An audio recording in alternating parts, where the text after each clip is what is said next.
Mr. Ponton, I believe you have a filter turned on in the video settings.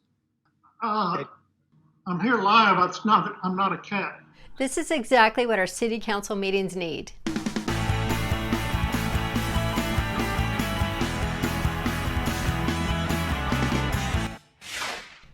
Zoom meetings and the San Clemente City Council, what could go wrong?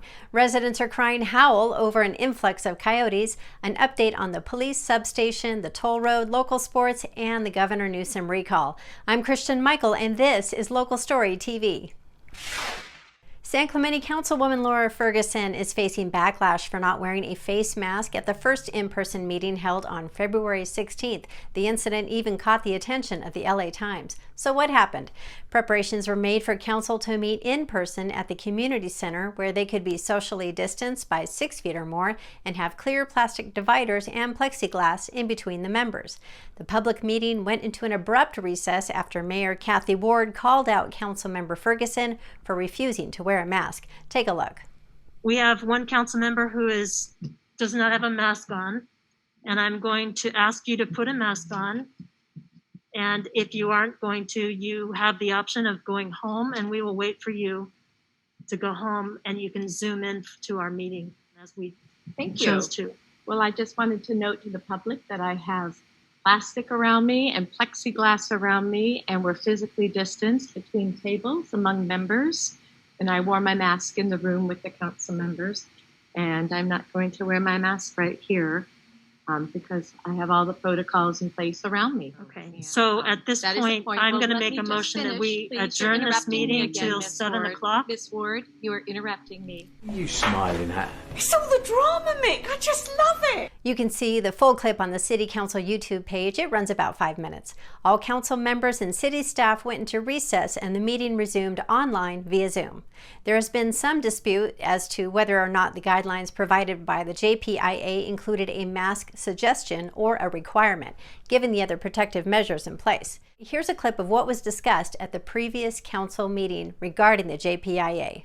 The JPIA won't take a position on whether we should or shouldn't meet. What they have communicated is some agencies are meeting, some agencies are virtually meeting. All of the protocols that we shared with the JPIA, they acknowledged and approved were good measures. One other measure that they've asked for all in-person meetings are that everyone wears a mask. CDC guidelines recommend wearing cloth face coverings in public settings where other social distancing measures are difficult to maintain. It should be noted that when adjourning into closed session to a different room, Ferguson did put on a mask. Shortly thereafter, however, 2 staff members are seen on camera removing their masks. That doesn't make sense. I'm not sure they knew the cameras were still rolling. Now, at the same meeting, some watching online complained that the live chat feature on the city's YouTube streaming page where the public can make comments was disabled. I don't think this has ever happened before. It's true. Interim City Manager Eric Sun said he spoke to council members about disabling the live chat in advance, but council members Ferguson and Knobloch say they were not notified. In a letter to the city attorney and interim city manager, Ferguson wrote asking if this is a Brown Act violation and stated it is a violation of the public's trust and the city's duty to be transparent. How will these council meetings operate moving forward? Enter newly elected council member Steve Knobloch.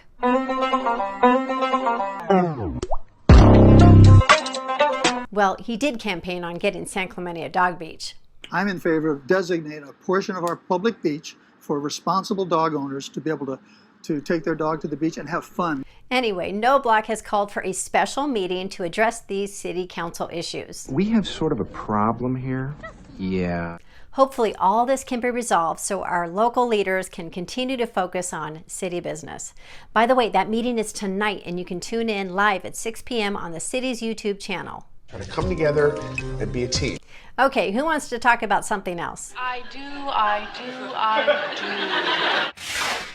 Help keep coyotes out of your neighborhood. That is a headline from the California Department of Fish and Wildlife. San Clemente residents are reporting an increasing amount of wildlife interaction with domestic pets. Some interaction has even been deadly. Although coyotes play an important role in the ecosystem, helping to keep rodent populations under control, if coyotes are given access to human food and garbage, their behavior changes. They may begin to harass pets and threaten human safety. We can all do our part to help human-coyote conflicts. Here are some tips. Don't leave small children and pets outside unattended. Put garbage in tightly closed containers that cannot be tipped over. Avoid using bird feeders as they attract rodents and other coyote prey. And be aware that coyotes are more active in the spring when feeding and protecting their young. Find these and more tips at wildlife.ca.gov.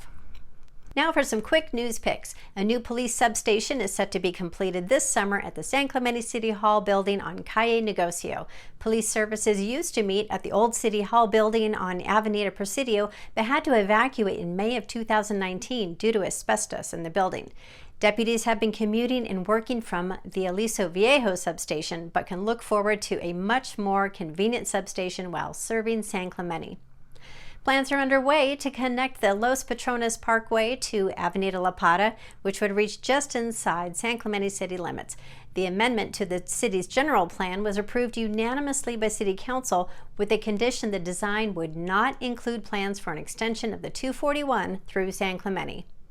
Here's a one-town, one-team sports update. The California Department of Public Health released updated guidelines for youth and recreational adult sports. Since the COVID case numbers have dropped below 14 per 100,000 people, outdoor sports are coming back into play. The grassroots effort to recall California Governor Gavin Newsom has now reached over 1.8 million signatures. A total of 1.5 million signatures must be collected and verified to trigger a recall election, which would be held this year.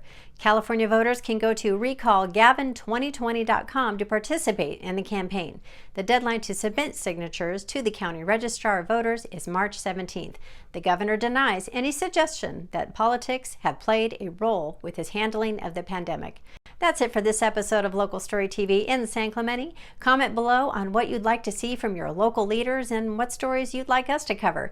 We'd love it if you'd subscribe, follow, give us a like, a heart, a share, and we'll continue to follow the stories that matter to you.